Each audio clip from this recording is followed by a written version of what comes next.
Okay. I have just seen Scream 7. I just came from the fan event. I have my poster. I literally just walked out the theater. I'm still sitting in front of the theater. The movie was incredible. The drink was incredible too. I had to bring her out. But, oh my God. Okay, I don't want to give any spoilers away. Okay. Scream 7 was unlike any other Scream movie.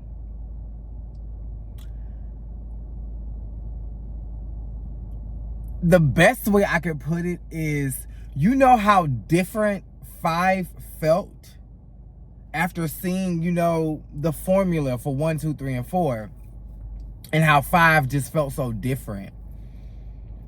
That's how 7 feels. 7 feels so different from everything.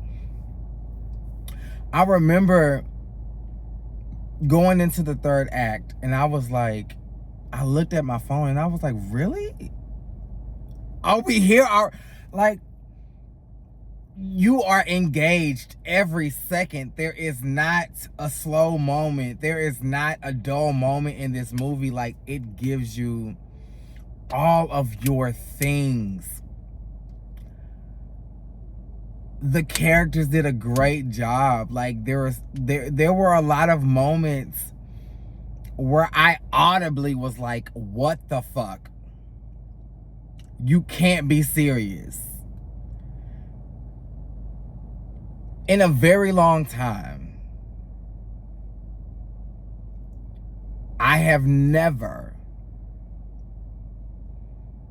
audibly reacted to stuff in the film. I was jumping, I was screaming, I was anticipating, I was talking back to the screen. The couple that was sitting on the side of me, they were cracking up laughing because I was like, oh bitch, oh hell no. This was a great film. This was a great film. It is everything that you think it is. And it is also everything that you don't think it is.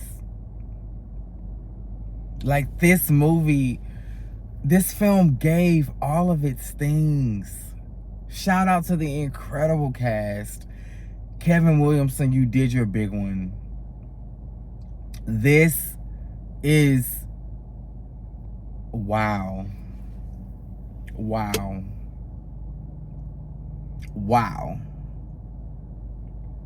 The opening scene was great. I did love the opening scene. I think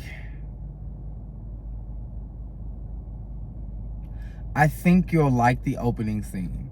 They get it started very, very, very early on. Like, I'm not joking.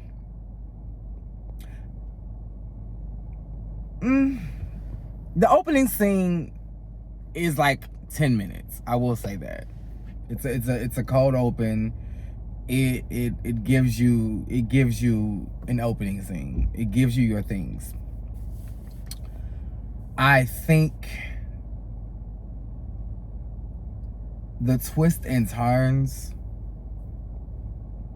are something that, you know what I didn't hear?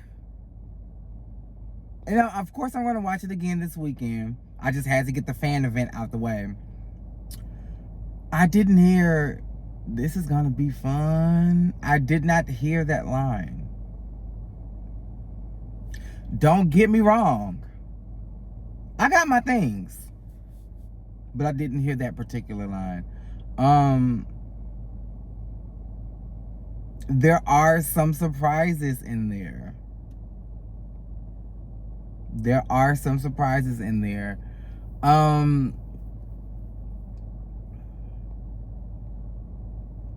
There are some moments where you're gonna be like,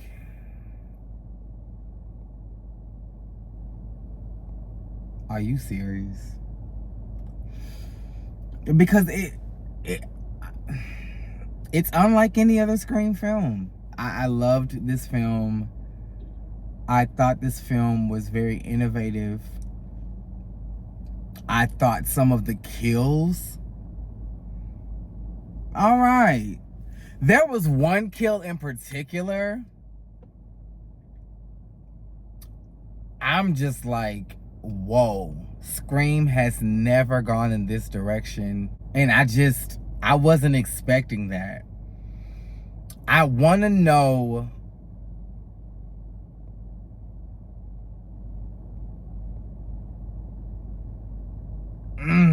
I was gonna say something, but that'll give it away. That'll give something away. And I don't want to spoil it for you guys. I want to know.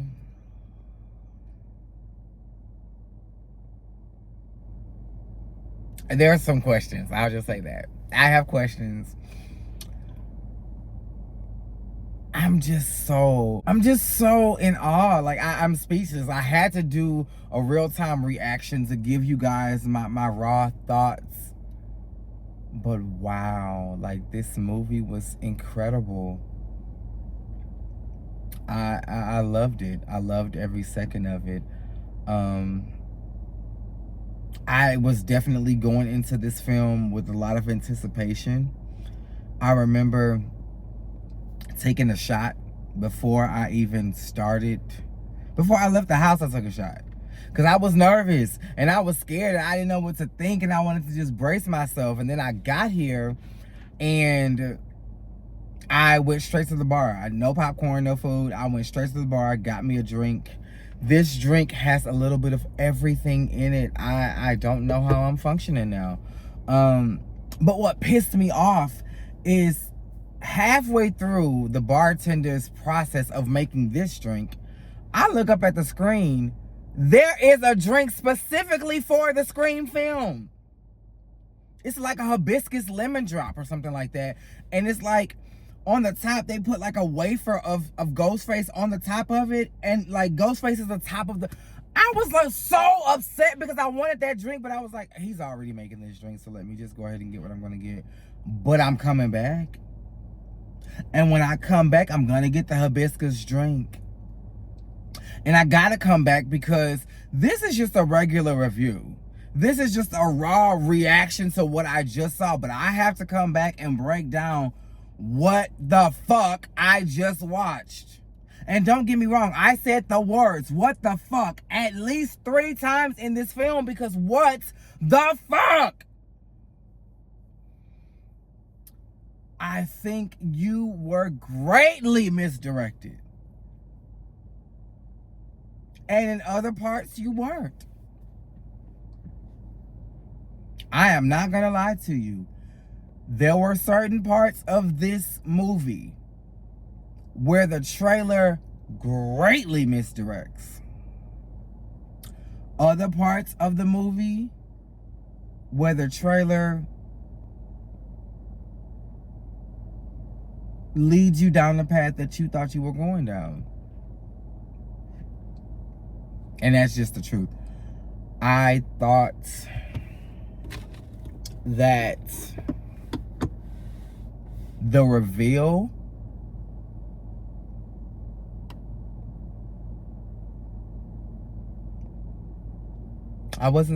no. I was surprised, but then I wasn't surprised. I was surprised, but I was equally not surprised. The survivors. I was surprised, but equally not surprised.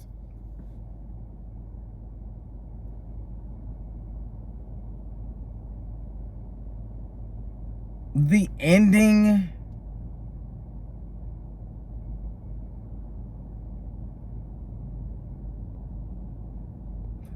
The ending is tricky because the ending can be ambiguous,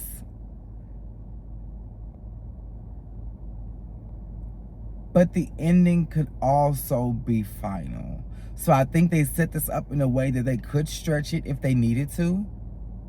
But if not, then this was a good closing point. Um, the reason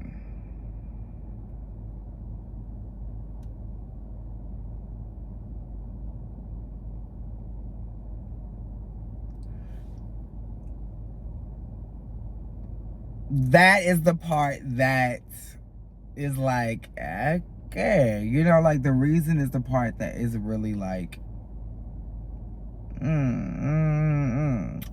but this is Scream fucking 7, and I'm not gonna say that I didn't enjoy it, and I'm not gonna say that it's not good, because it was incredible. And to see Nev back on our screens as Sydney was just monumental. Gail,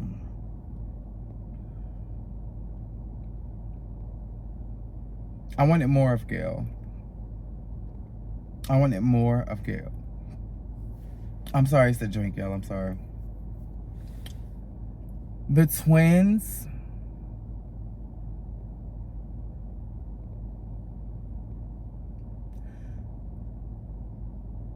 The twins. I hate to say it, but the twins were unnecessary. I love seeing them. Love seeing them.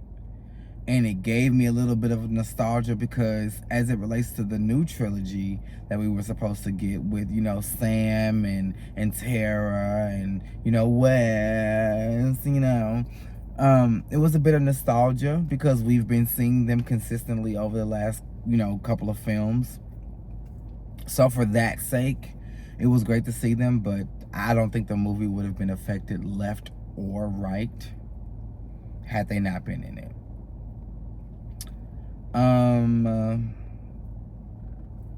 The daughter, Tatum. Well fucking done. Well fucking done. Nev, is there anything other than well fucking done to say to Nev? Mark. Mark is the heart of this film.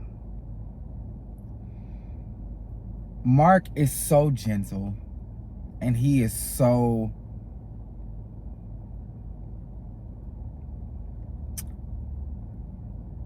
I think his level of protection reminds you a lot of Dewey.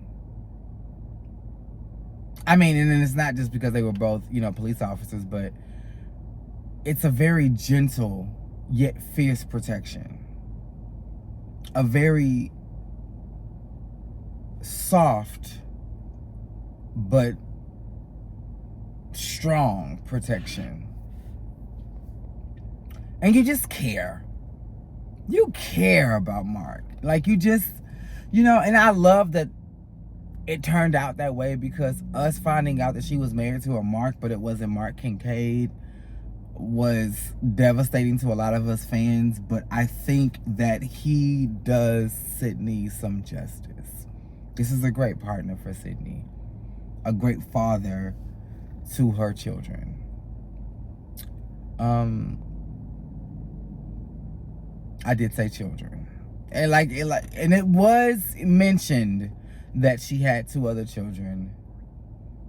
I think it's cute how we are introduced to them. What else can I say?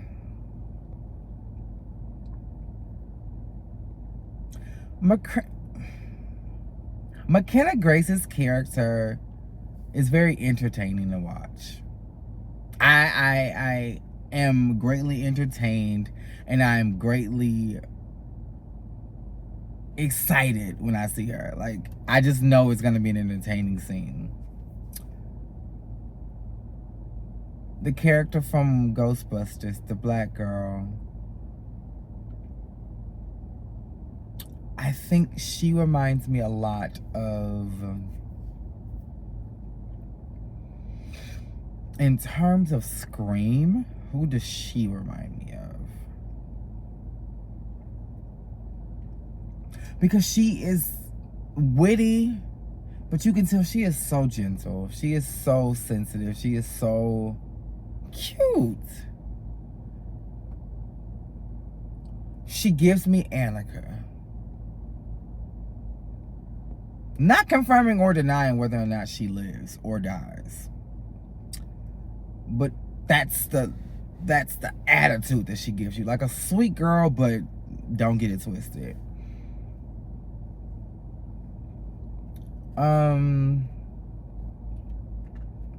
You don't see a lot of Anna Camp's character. Not throughout the film. You don't see much of her.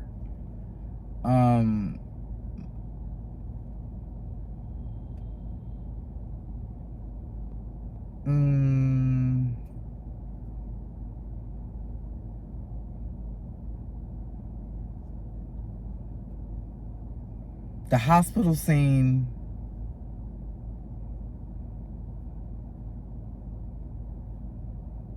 gives you a bit of information,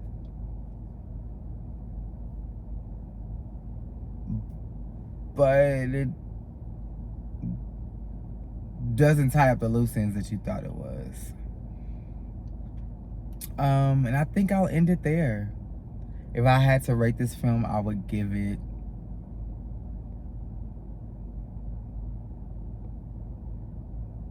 a 9 out of 10. And I'm not just saying it just because I was waiting so long, because I rated 5 or 6 out of 10. I liked this. But that's all I have for right now. I'm going to watch it again, give you guys a spoiler review later, because I am greatly engulfed in the Scream franchise. I love y'all so much. Thank you for watching. And until next time.